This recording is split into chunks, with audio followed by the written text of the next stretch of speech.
J-Mo has been established at the NFL level now. You know what he's capable of. You know what he can do. Opposing defenses have to plan for somebody like a Jameson Williams. And he can flip any game on the turn of a dime, on one catch. He can do that. That Bears game with Matt Golden, we don't know if he's capable of that, although he has a lot of the same similar skill sets. And that would just make the Lions look crazy in the midst of a Super Bowl run. Let's say you do trade J-Mo, you bring a Matt Golden in. If he gets hurt that first year, you look dumb because J-Mo could have easily helped this team in a lot of different ways. So I just think that we also have to consider the type of player that we're talking about. This is somebody that could arguably be a top 10, arguably top 5 receiver in the NFL, you know, within the next 2 years. So do you want to just trade something like that away, especially when you got him under control for another 2 years and could possibly franchise tag him? I don't know if you want to do that in the midst of a Super Bowl. Well, run. and that's why I'm fully on board with just letting him play this out and not really worrying about extensions right now. And I see a lot of this in the chat, how letting him walk for nothing would be just this catastrophic thing. I disagree wholeheartedly. Players get to free agency all the time. Yeah. You can't always have that perfect trade at the perfect time. Exactly. I'd rather just have Jameson Williams play out these next couple of years. However, as I alluded to just a couple of minutes ago, I am a little bit, I don't want to say doubtful, I can't really think of a better term, that Jameson Williams is one of the ones that gets a long-term, super huge extension, because I do think he's going to ball out this year and the year after that. But Mike Payton also gave a potential breakdown on Twitter of what future contracts could look like for the Detroit Lions, if you've got that one, JB. Oh, yep. And it's one of those sobering things, and this is just his speculation.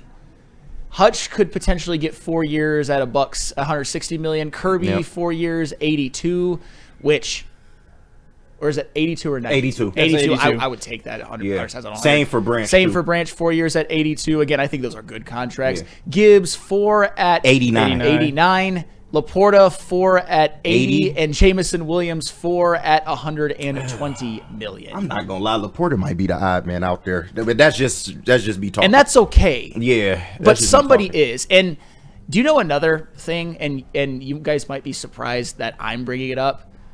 I don't think Hutch ultimately gets $40 million a year. I don't. What? I don't think Hutch ultimately gets $40 million a year. Okay. I think he's in the mid to high 30s. Okay. What difference does that make?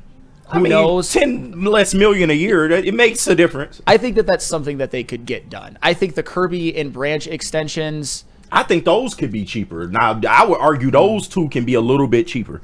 A little bit. I think Gibbs could be a little bit cheaper. 4 at 89. It's gonna be interesting to see how they do play. Like for a running back, money. but he's different. He's special. I know he is. He's special, dude. I'm a Gibbs stan. You got to pay for what you want. Yeah, I know, but with Kirby, maybe you can wiggle that down to the 70 range, and I think maybe the same with Gibbs, maybe high 70 range. But I mean, we playing semantics right now, but that's just off early glance. Yeah, and you know, I mean, obviously they got the ability, and they've been savvy with this. They've been savvier than others, especially as they're doling out the new contracts to some of their players. Is giving them the guarantee, giving them the guarantee total money, yep. But utilizing the guaranteed aspect of it, utilizing upfront signings and bonus, converting things, and the relationships they have right now. And if they continue to have a Super Bowl window, these are players that I do believe would say, hey, if it's time to restructure something, we would do it. It's crazy that we've seen guys like Calvin Johnson do it for less. Do it for less expected success. You're right. But now we have guys in a situation where they can go out there and win a Super Bowl in Detroit.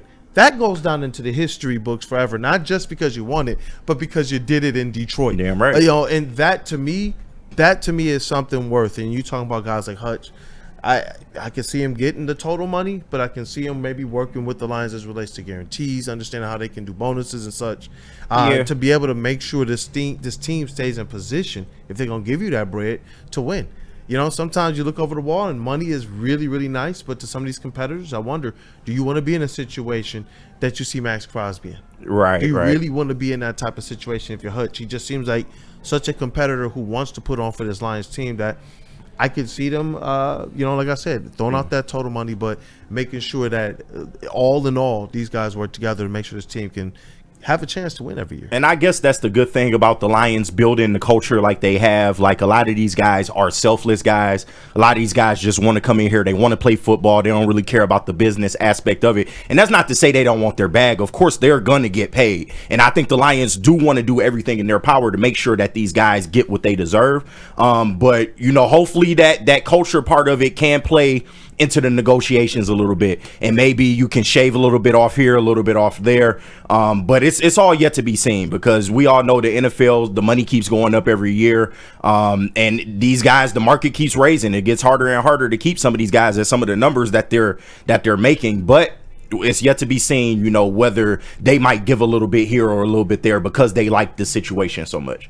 Shad says y'all don't understand that Goff, Panay, and St. Brown led by example. They didn't try to break the bank with their contracts, but that was a little bit of what we were hitting at as well. And they got ahead of the game on that for their window. But that's the thing, though. You're acting like they took these they're highly paid players. Yeah. And they deserve to be. The way you're talking, you're acting like they took $10 million discounts or something like that, and that's where I disagree wholeheartedly. And Shad, you're one of the ones that I'm talking about, and I'm talking to people like Neil Rule as well. You would literally pleasure yourself under the table if they made Jameson Williams the highest paid wide receiver in the NFL right now. You are in love with that man. You got to get out of your feelings a little bit. And I want him here. Do I want to give him Jamar Chase money in the future? I don't know. I'm not ready to say that just yet. Neither is Brad Holmes. Right.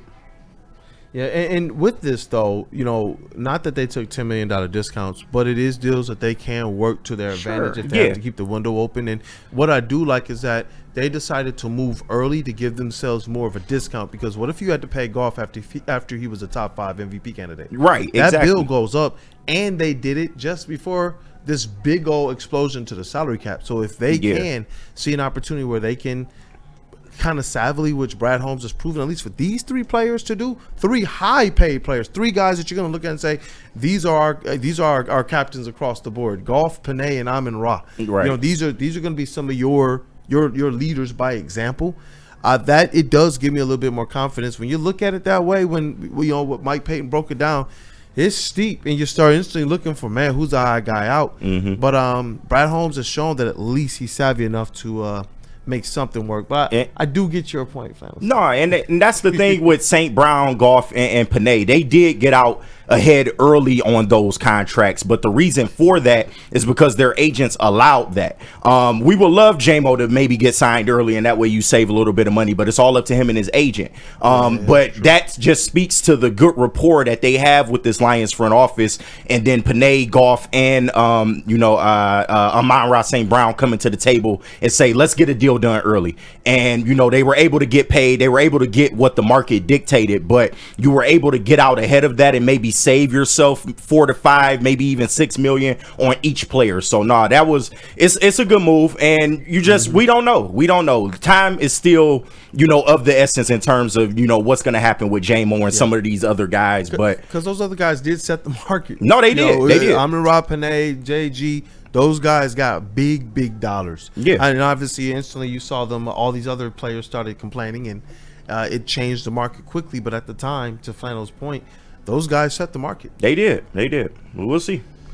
Yeah, but according to Shad, they took $15 million a year, right? No. You just want to be on side. All right. No. Before we move on to talk a little bit of Zadarius Smith while we've got time, does anybody want Jameson Williams to be traded for Matthew? I mean, not directly traded, but traded for picks and draft Matthew Golden. Does anybody in the room want that? No. I don't want to trade it for a rookie. Period. No. Everybody say a no. So just for the record, and I agree as well. I want JMO here for the next couple of years, and for the Lions to maximize their right.